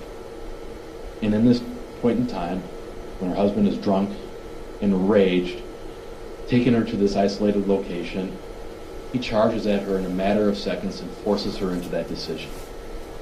I want you to think about that, ladies and gentlemen. How would you like to make the most important decision of your life and be given only 3 or 4 seconds to do it? For the sake of comparison, most NFL quarterbacks get more time in the pocket than Mark Phillips gave Lori that evening. And you know what? She better be right when she decides. Because if she's wrong the one way, well, now she's on trial for homicide. But if she's wrong the other way, ladies and gentlemen, we might still be here. Only the title of this action wouldn't be the state of Wisconsin versus Lori Phillips. It'd be the state of Wisconsin versus Mark. And when Lori reacted, that was the very definition of instinct. Fight or flight. This wasn't a conscious thought process. This was a reaction. This is something that's ingrained in your very DNA as a basis for our survival. And the state's trying to falter for that. It's not unreasonable, ladies and gentlemen, to follow those basic human instincts. It's not unreasonable, ladies and gentlemen, to get yourself to safety. It's not unreasonable to tell anyone in that position that they need to look out for themselves first, rather than taking care to make sure that they're not doing harm to their abuser. And if you believe that one reasonable option under those circumstances was for Lori to flee her husband, then your decision's just been made very easy. Because that's the very definition of reasonable doubt in this case. And the only proper verdict is not guilty. That brings us to the final prong of the state's burden here, and that's whether or not Ms. Phillips was personally aware of her conduct creating a substantial and unreasonable risk of Mark dying. And I think it's important to reiterate that this is not a burden of what should she have known. It's a burden of what she actually knew. And all of us agreed at the beginning of this case that when you're in an accident, you're not thinking about what the gradient of the tire was on the back if you're going over a snowbank, or how fast the vehicle is spinning or yawing in one direction. You're thinking about how hard your heart is pounding out of your chest. You're thinking about how you're having a near-death experience. And in a case like this, the evidence shows overwhelmingly that Lori had no idea that Mark might have been injured when she fled from him.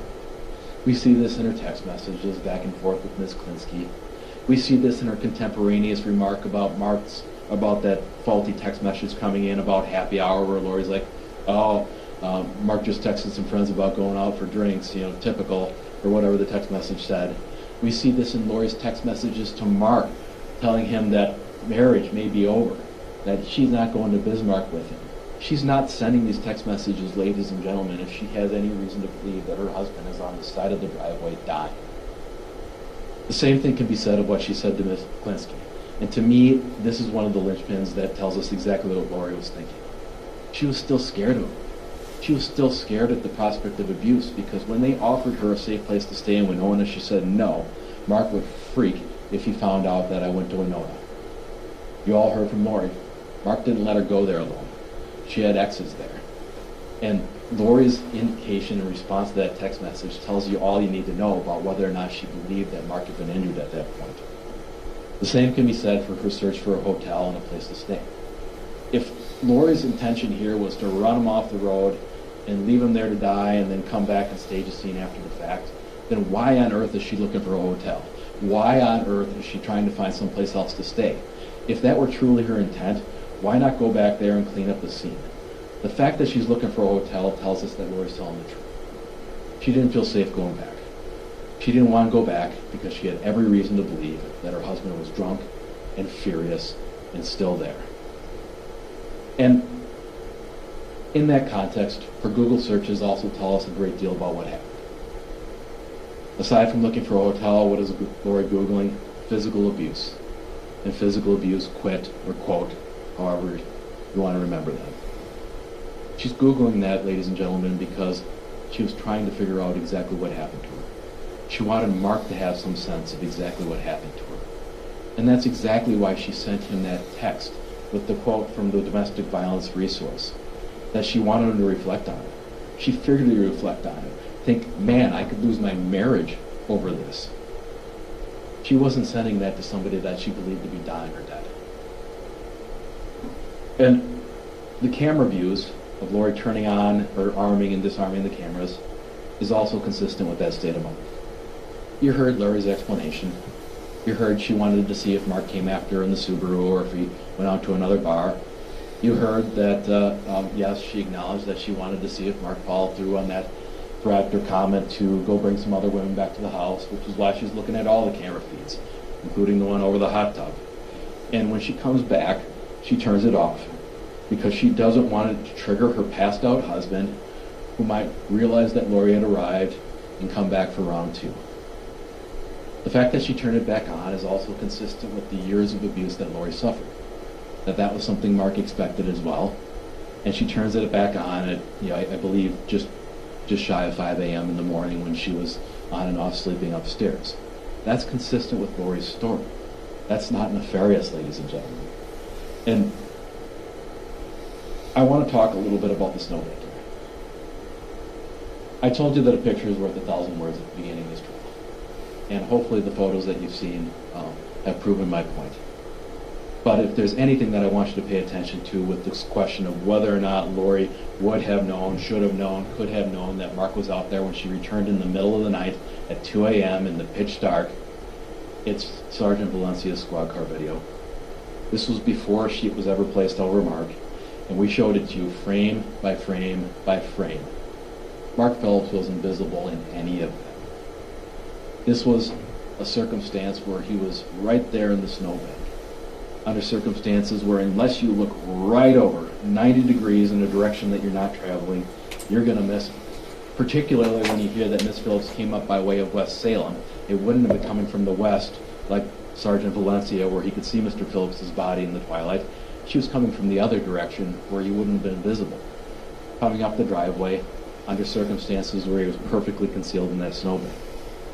And we know for a fact that Mark had likely ended up in that snowbank initially after the accident, and that he had been there for almost the entire time because his body heat had melted the snowbank all the way down to the grass level, and then as he cooled, he actually refroze in that position.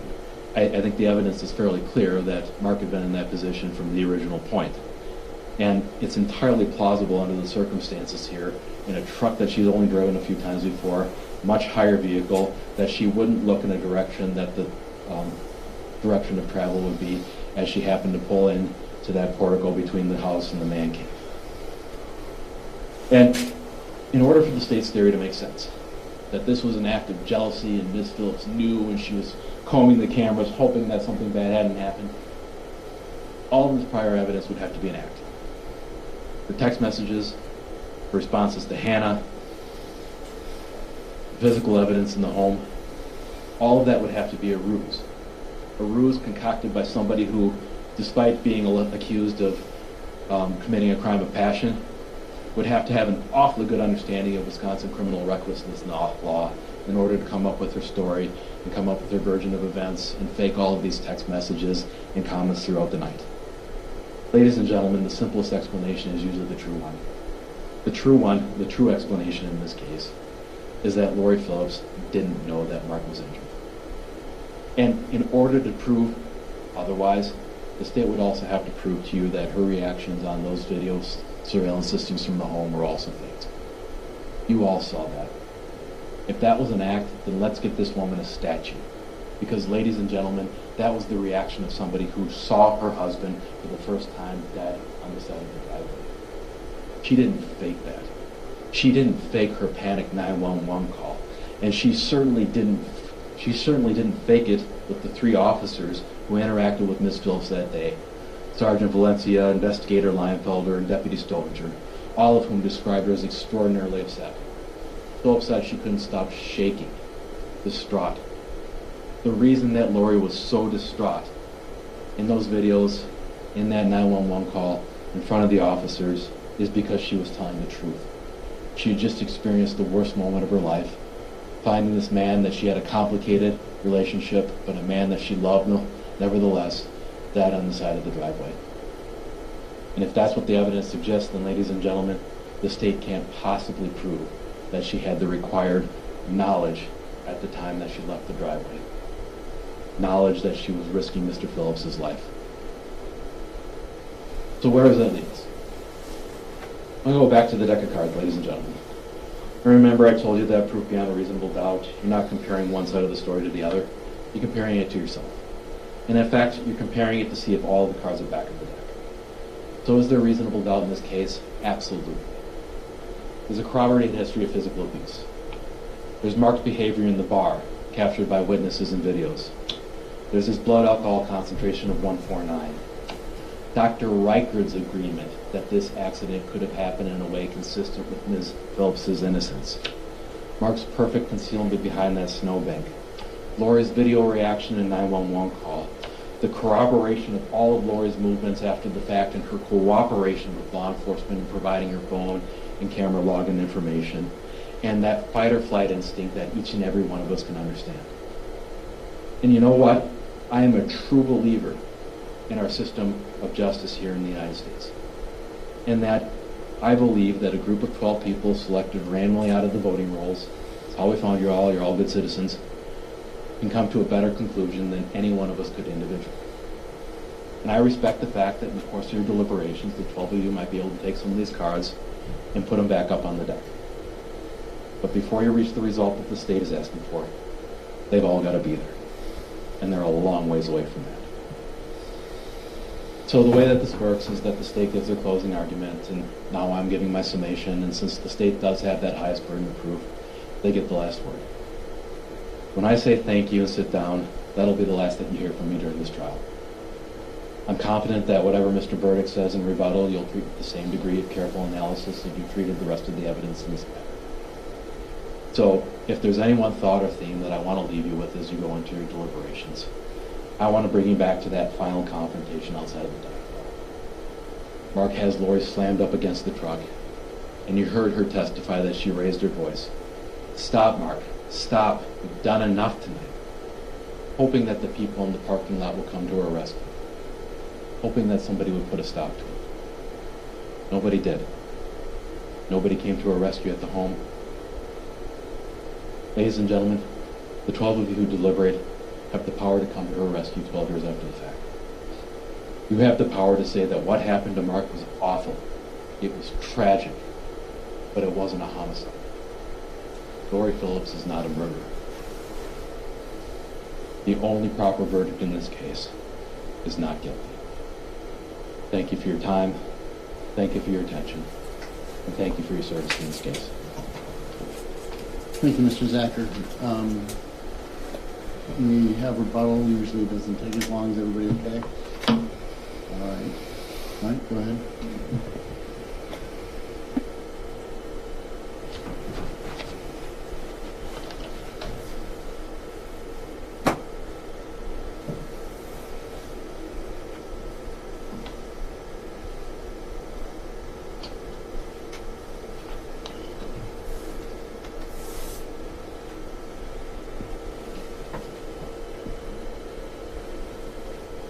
Ladies and gentlemen of the jury,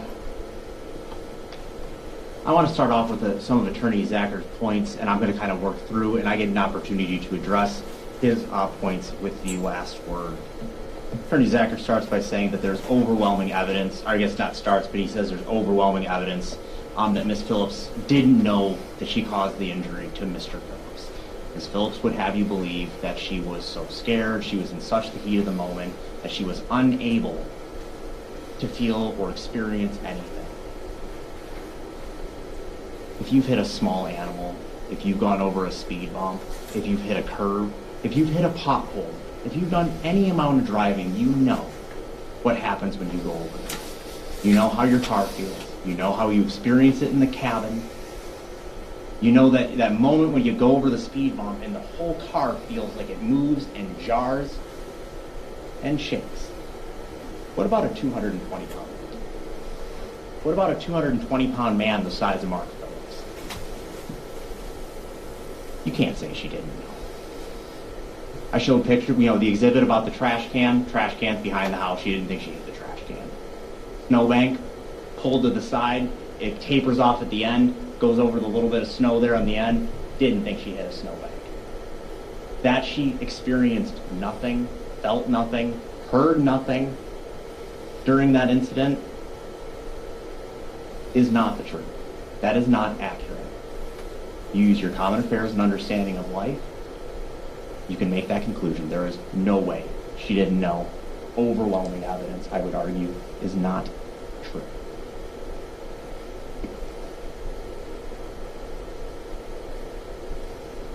Mr. Zacher also says that oftentimes the simplest explanation is the best explanation, and here it is. People just don't find themselves under trucks. Gene fibers just don't find themselves on drive shafts. The tears on Mr. Phillips' jeans, consistent with everything we've heard and that thread that was found. Attorney Zacher pulls out a deck of cards and tells you to kind of work it down and what we could do and the different types of standards of proof. I would at least note that Mr. Zacher is using a process of elimination approach to get to that problem. The same thing that I argued to you in my initial closing argument about the cause, about what we can rule out, about what we need. Same type of reason. But it is important to also remember that while I have to prove to you beyond a reasonable doubt, I do not have to prove to you all doubt. The standard that doesn't exist in terms of in the law, that every possible speculative possibility known to being theoretically possible, I don't have to rule that out. That is not my burden of proof. It is beyond a reasonable doubt, consistent with the evidence. Going through, Mr. Zacher wants me to pick a mechanism for how Mr. Phillips perished that night. And ladies and gentlemen of the jury, it's a substantial factor. I don't have, in terms of the causal mechanism, which tire, back tire, front tire, whether Mr. Phillips, what happened in the undercarriage once he has been gone over in the truck by Ms. Phillips, that's not substantial factor. That's a causal mechanism. That's somebody were to say, a battery case. I don't have to tell you which fist the person used. It's enough that they caused harm. criminal damage to property, substantial factor of cause, I don't have to tell you which side of the brick hit the window and broke it. I just have to tell you that that was the substantial factor that caused that criminal damage to property. Emotional distress, causing emotional distress, for example, I don't have to tell you or prove as part of that substantial factor cause which neuron in the brain caused which emotion to misfire. That is not my burden. The truck here, the evidence you have, a substantial factor that when that truck went Mr. Phillips' body, it compressed him in the pavement, and it crushed him. And it crushed him on the side. Consistent with the evidence that we saw, we know that Mr. Phillips was in front of that truck. We know that Mr. Phillips is looking or at the driver's side window of that truck. We know that the truck crushed the left side of his body. You're facing the way I'm facing you, I guess I'll turn my back and look ahead. My left, my right. That's looking at the garage. And I'm on the driver's side. And that vehicle passes over me. Which side is it going to crush? It's going to crush my left side. The momentum is going to pull me back. And I'm going to end up down the driveway in that situation. Exactly consistent with where you saw that body. The positioning and everything about it.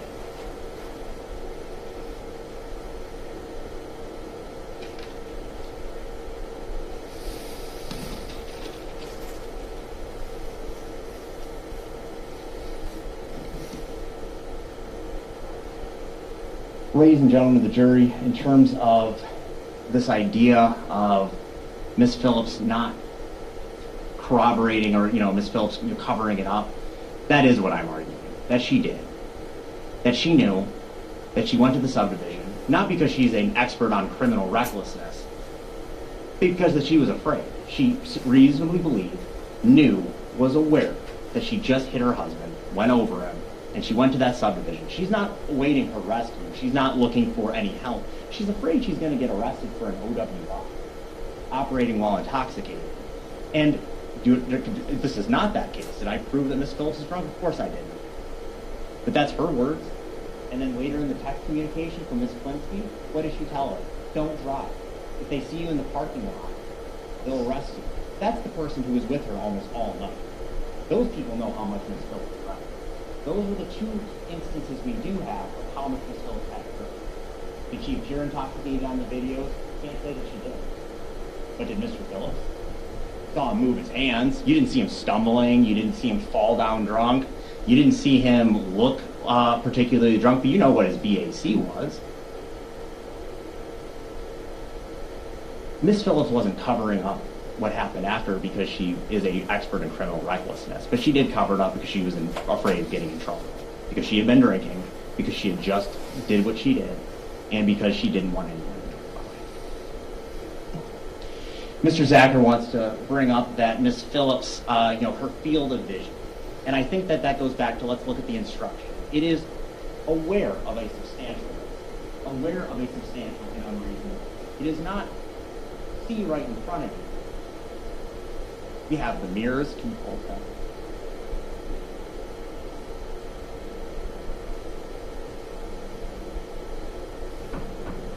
This is the side of the car. The car itself has everything in terms of what we're looking at. We can see that the foot rail doesn't go outside of the tire. We can see that the mirror does, in fact, extend a little bit out of the door.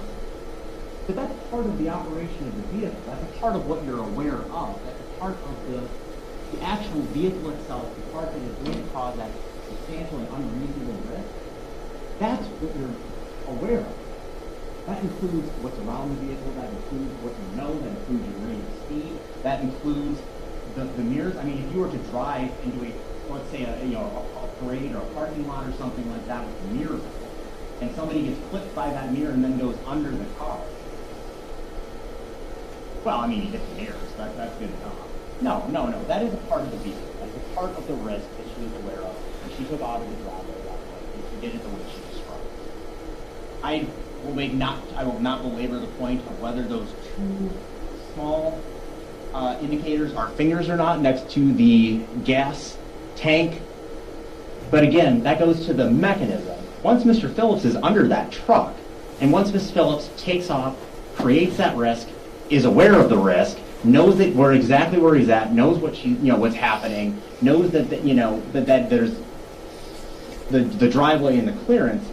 I mean, if he goes under in his last effort to try to right himself, grabs that gas can and then drags while he's being hit by the truck or crushed by the truck is still a substantial factor, and he still throws the truck. That's still your substantial factor. He's under the truck.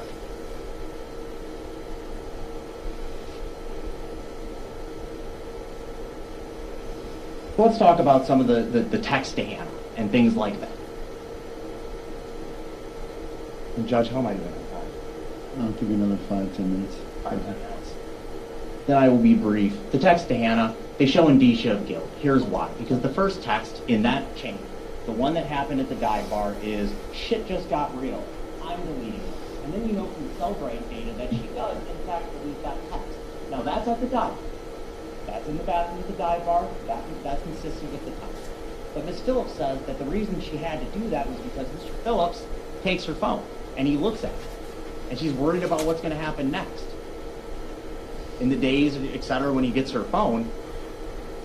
So she doesn't delete any of the other texts in the chain. She talks about domestic violence. She talks about, hit. She talks about everything like that. All of those things that would have made Mr. Phillips mad. That whole communication between her and Ms. Plinsky, they're not deleted. She didn't have it. Because she knows. Because she knows what just happened. She knows how things had happened, and now she's trying to create this record. She's getting in touch with Hannah. She's using details that are similar from the dive bar. It's out of context, out of text. While she's doing that, she indicated that she is pulling up her phone and live streaming it. Ms. Phillips' version of events is consistent with somebody who is trying to cover up what had happened. She's creating a record. She's making sure that everybody, that anybody who has the opportunity to see this, that she has, I guess, for lack of a better term, an alibi. Also, she knows that she needs to create a significant enough time period that when she eventually makes her 911 call, she has to be sober. Otherwise, people will start asking questions, and that, based on her statements to Investigator Leinfelder, is what scares her. Knowing what had happened.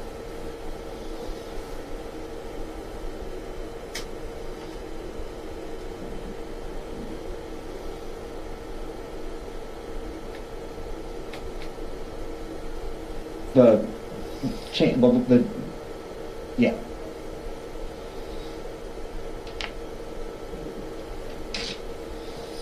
And Judge, this is my last.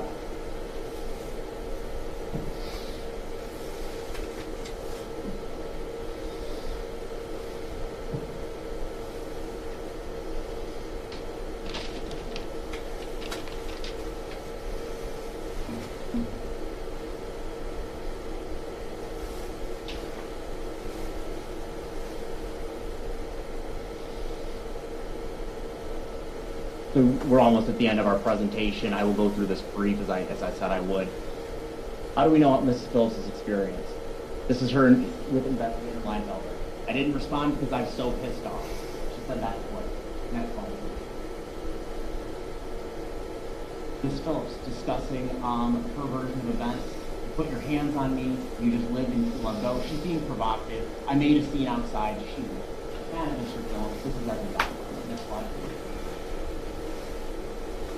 Ms. Phillips, I took the phone and I said, leave Stevens out of this. Quit calling Stevens. She's talking about Adam Stevens. She's mad. She's mad at the bar.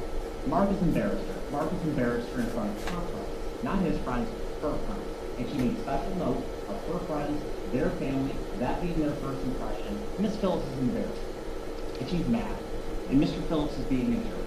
And he's being loud. And that is making her mad. Leave Stevens out of this. Quit calling Stevens. She's mad. And now we have, this is her message to Hannah regarding, this is what's concerning Ms. Phillips' problems. Excuse me, Trump, Mark sent a text to friends asking to go drinking. I'm sure he'll hook up with yet another chick in our relationship. This is after she has told him she's done, completed, she's moved on, she's escaped. Next slide, please.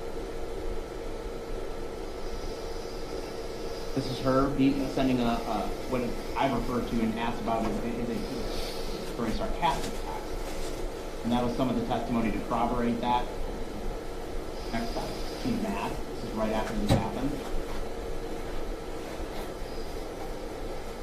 Told me when he was taking stuff, he was going to go to HE. So I assumed because, like, I was going to use these 2 bar chips I had tonight. I testified, talked about in the car, saying that he's going to hook up with other women. He's going to do this. He's going to do that. He's going to go out to the bar, and her text corroborated that. And then she told us that she's checking the live feed. She's afraid that other women are going to come back to the house. She's jealous. She's mad. She is not happy. And then those HE tips, that is what happened in the front seat of that truck.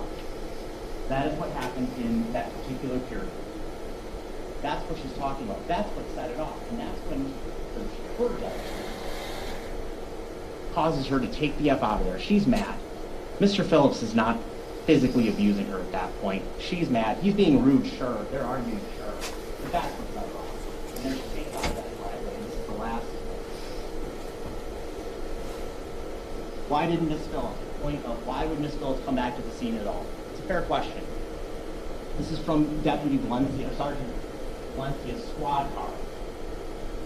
This is what we saw. This is one of the first things we saw today. Okay. Miss Phillips has to return home. She can't go to Winona. She can't get out of her hotel. She can't stay somewhere safe. She can't stay, get the neighbor for help. She has to return, and she knew she had to return before she did because of this. This was 250 to 300 yards is what Sergeant Valencia said. This is what everybody that morning, she came in the other way. I can't remember, she came in the opposite way. She knows this is what everyone on Saturday morning. That's her window. That's the time. That's how much time she has to figure out what she's going to do about the situation that she owns. Right there. That's what everyone sees. And that's what's going through Miss Phillips' head. And she knows that if she doesn't get home, she loses the opportunity to control the narrative. She loses the opportunity to tell her version of events, her side of the story, because of that. If she stays in a hotel, she stays in Winona, she goes somewhere else, she can't control that story because someone else would have found Mr. Phillips. So ladies and gentlemen of the jury, thank you for your time. Thank you for your consideration throughout this week. I ask that you define the defendant, Lori Phillips. Ladies and gentlemen, the following 2 forms of the verdict will be submitted to you for your consideration concerning the charges against defendant Lori Phillips. I'll give you a second there. One reading, we the jury find the defendant Lori Phillips guilty of second-degree reckless homicide as charged in the information. And the other reading, we the jury find defendant Lori Phillips not guilty. It is for you to determine which one of the forms of the verdict submitted to you will bring in as your verdict. This is a criminal, not a civil case. Therefore, before the jury may return a verdict which may be legally received, the verdict must be reached unanimously. In a criminal case, all 12 jurors must agree in order to arrive at a verdict. When you retire to the jury room, select one of your members to preside over your deliberations. The presiding juror's vote is entitled to no greater weight than the vote of any other juror. If you need to communicate with the court while you're deliberating, send a note through the bailiff signed by the presiding juror. To have a complete record of this trial, it is important that you communicate with the court only by written note. If you have questions, the court will talk with the attorneys before answering, so it may take some time. You should continue deliberations while you wait for an answer. The court will answer any questions in writing or orally here in open court. When you have agreed upon your verdict, sign it and dated by the person you have selected to preside. After you reach a verdict, the presiding juror will notify the bailiff that a verdict has been reached. Everyone will return to the courtroom. The verdict will be read into the record in open court. The court may ask each of you if you agree with the verdict. So at this point, we will swear the officers. Come on up, the bailiff.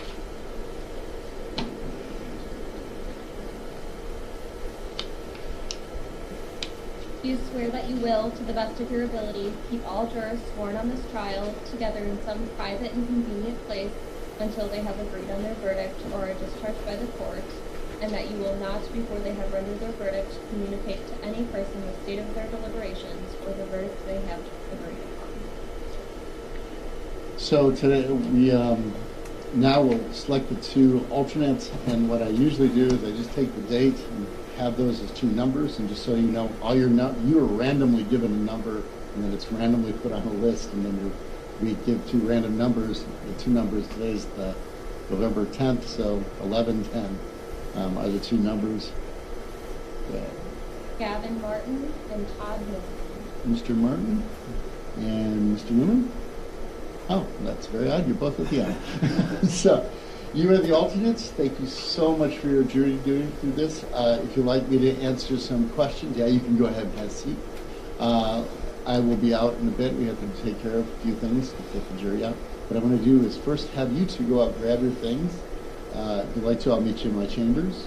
Or if you'd like to go, you're welcome to go. Thank you so much for your jury duty over the whole week. I hope it was good. So we'll have you two go on out. And Terry, why don't you just take those two? Yeah. Thank you. I'm gonna stand up. And Berlane, once they're out, we'll have you go into the jury room and start deliberating.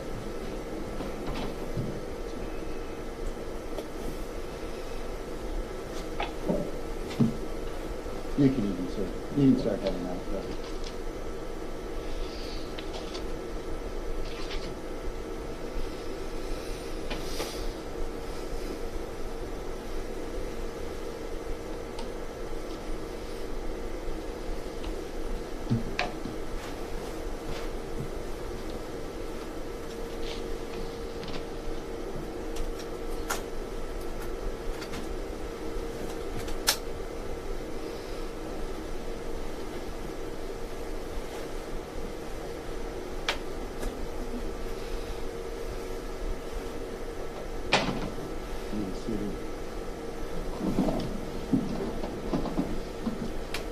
Just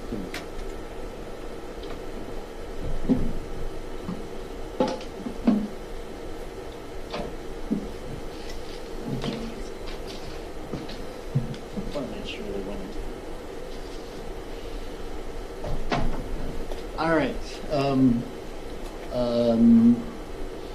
State's perspective, any problem with how I read the jury instructions? No, Your Honor. Defense, any problem with how I read the jury instructions? No, Your Honor. I do apologize every once in a while. My dyslexia kicks in and I read words backwards. Usually exhibits, I don't send any back unless requested. There are a number of photos, obviously, and diagrams. I tend not to send back any type of reports of any sort and transcripts, or videos for that fact. Are there any particular, well, if they are requested, I'll just ask. What I'll do is give us your number. Usually what I do first is just call you, and if it's something like, and we both, both the state and defense agrees, I'll send back the note with whatever they're requesting, or send back the exhibit at that point in time. Sometimes we have to identify what exhibit number they're talking about, which can be a problem. The other thing is, so be available by phone. I'll call you first if we need to. I'll bring you back in court. We can put it on the record and go from there. Anything else from the state? No, Your Honor. Anything further, Mr. Zach? No, Your Honor. Thank you. All right, thank you, everyone.